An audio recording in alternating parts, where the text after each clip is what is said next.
नमस्कार, मैं अंजलि मिश्रा। स्वागत है आपका हमारे चैनल में। आपको बता दें कि उत्तर प्रदेश का जो चुनाव है हर चरण के मतदान के साथ काफी ज्यादा दिलचस्प होता नजर आ रहा है।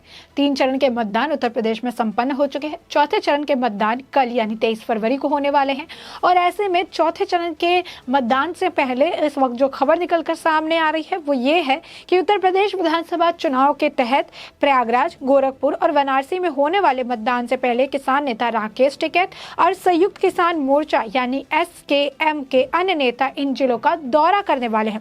टिकैत एसकेएम के घटक भारतीय किसान यूनियन के प्रवक्ता है और एसकेएम कई नेताओं के साथ कई नेता इन जिलों का दौरा करने वाले हैं और टिकैत एसकेएम के घटक भारतीय किसान यूनियन के प्रवक्ता है। एसकेएम कई किसान संगठनों का साझा मंच है जिसने केंद्र द्वारा 3 कृषि कानून जो लागू किए गए थे उसे लेकर खिलाफ जो चल रहा था आंदोलन, किसान आंदोलन, उसका नेतृत्व इन्होंने किया था।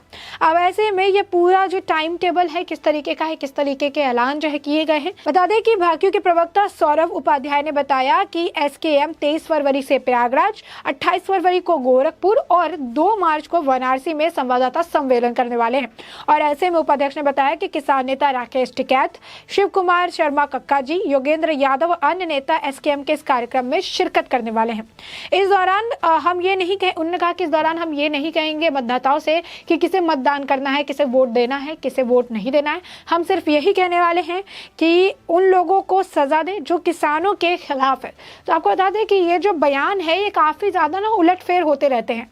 कभी ये कहते हैं कि के खिलाफ उनको वोट दे, उनको सजा दे, कभी कहते हैं कि बीजेपी को वोट दे, कभी कहते हैं कि इन्होंने ये काम किया, कभी कहते हैं कि बीजेपी के ने काफी अच्छा काम किया, कभी कहते हैं कि इस तरीके से बीजेपी की वजह से किसान परेशान हुए। कभी इनके तरफ के कई सारे नेताओं का कहना होता है कि बीजेपी ने जो किसान है उनके लिए काफी कुछ किया, किसान के खाते में पैसे आए हैं, फ्री राशन मिला है। तो इनके जो बातें हैं वो काफी कंट्राडिक्टरी है, एक के बाद एक इनके बयानों में काफी बदलाव होता है।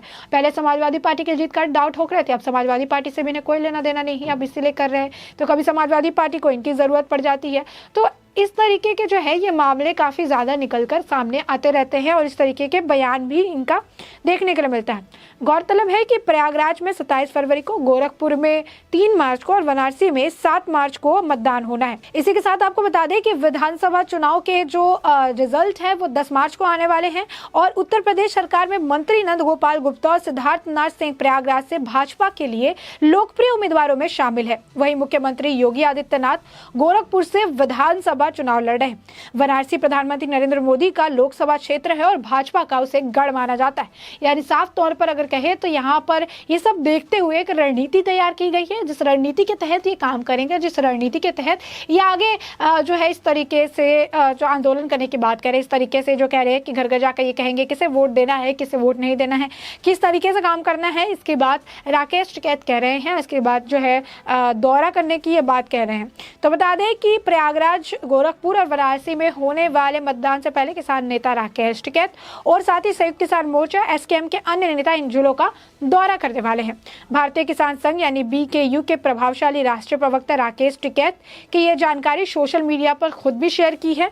तो ऐसे में आपको बता दें कि इस तरीके की जो बयानबाजी है किसान नेता की तरफ से की जाती है, लगातार कुछ ना कुछ बयान दिए जाते हैं। अभी हाल फिलहाल में आज का ही आपको बता दें कि किसान नेता राकेश टिकैत ने बयान दिया और इस दौरान ये हमला बोलते नजर आए नरेंद्र मोदी जी पर, साथ ही साथ अमित शाह पर भी उन्होंने बोला और उनका कहना है कि बीजेपी की सरकार सत्ता में लौटी तो दंगा मंत्री का नया पद बनेगा। भारतीय किसान यूनियन के राष्ट्रीय प्रवक्ता उन्होंने कहा एक दिवसीय दौरे पर हरिद्वार पहुंचे थे और उन्होंने कहा कि चुनाव बाद अगर भाजपा की सरकार आई है तो नई पोस्टिंग दंगा मंत्री की निकलने जा रही है। नागपुर से इसको लेकर ऑर्डर आ गया है, मंत्री की एक पोस्ट निकाली जाएगी। टिकैत ने कहा कि वह गृह मंत्री के नीचे तीसरे पोजीशन पर अपना काम करेगा। यानी साफ तौर पर देश के प्रधानमंत्री नरेंद्र मोदी जी, उनके किए गए काम, अमित शाह, यानी पूरे बीजेपी पर निशाना साधने का काम राकेश टिकैत करते नजर आते हैं, क्योंकि उन्हें खुन्नस रहती है किसी बात की।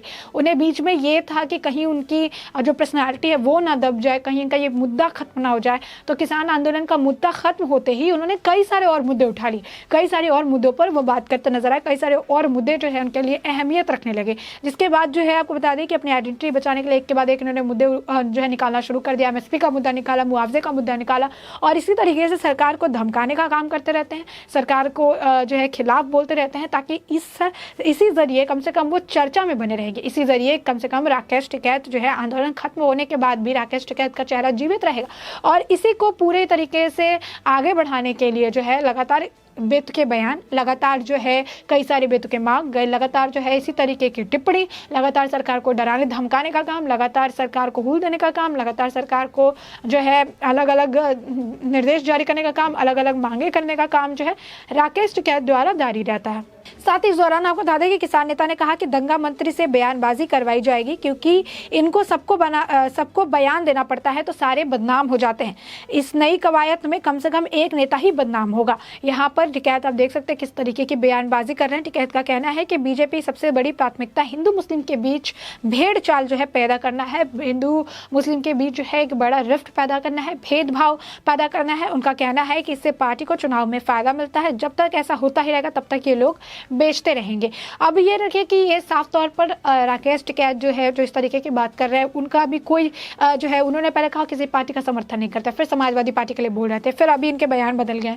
तो इस तरीके से इनके बयान जो है राजनीतिक समीकरण को देखते हुए, जो 3 चरण के मतदान हुए उसे देखते हुए, कई सारी चीज़ों को देखते हुए बढ़ते रहते हैं। और उन्हें ये समझ में आ गया कि 3 चरण में जो मतदान हुए, बम्पर वोटिंग हुई है, भाजपा की तरफ रुझान देखने के लिए मिल रहा है।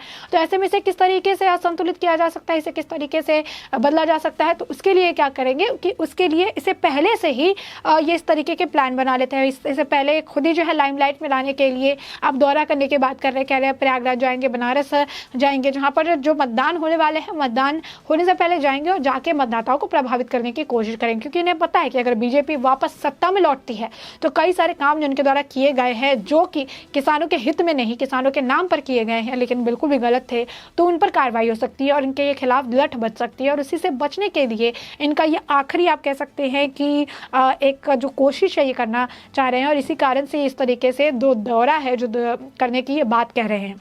और इसी को इस बार आपको बता दें कि 3 चरण के मतदान, चौथे चरण के मतदान को देखते हुए, आगे के मतदानों को देखते हुए, क्योंकि उत्तर प्रदेश में 7 चरणों में मतदान होने वाला है और 10 मार्च को इसका रिजल्ट आने वाला है। तो ऐसे में इसको देखते हुए उत्तर प्रदेश विधानसभा चुनाव के तहत प्रयागराज, गोरखपुर और वाराणसी में होने वाले मतदान से पहले किसान नेता राकेश टिकैत और संयुक्त किसान मोर्चा के अन्य नेता इन जिलों का दौरा करने वाले हैं। गोरखपुर जो है योगी जी का गढ़ माना जाता है, बनारस जो है वो मोदी जी का गढ़ माना जा सकता है। तो ऐसे में ये जो गढ़ माने जाते हैं, यहाँ पर जाकर लोगों को इन्फ्लुएंस करने की कोशिश करेंगे, लेकिन साफ तौर पर उनका जो बयान है वो ये है कि हम जाके लोगों को ये नहीं कहेंगे किसे वोट डालना है, हम बस जाके ये कहेंगे कि वहां पर जो है किसानों के खिलाफ जो है उनके खिलाफ आप वोट डालिए, उनके लिए वोट मत डालिए। यानी कहीं ना कहीं उन्हें भी समझ में आ गया कि 3 चरणों के जो मतदान हुए हैं उसमें किस तरफ रुझान रहा है और बाकी चरणों के मतदान को वो प्रभावित करना चाहते हैं और अपनी तरफ से पूरी कोशिश करते हुए नजर आ रहे हैं। तो ऐसे में आपने पूरा मुद्दा जाना कि क्या ये मुद्दा है और किस तरीके से राकेश टिकैत और संयुक्त किसान मोर्चा जो है दौरे करने की बात कर रहे हैं और जो बाकी के चरण के जो मतदान बचे उसे प्रभावित करने की कोशिश में लगे हुए हैं। तो ऐसे में सब पूरे जो है इस पूरे मुद्दे पर आपकी भी जो बयान हो, आपका भी जो राय हो, हमें कमेंट सेक्शन में कमेंट करके जरूर बताएं।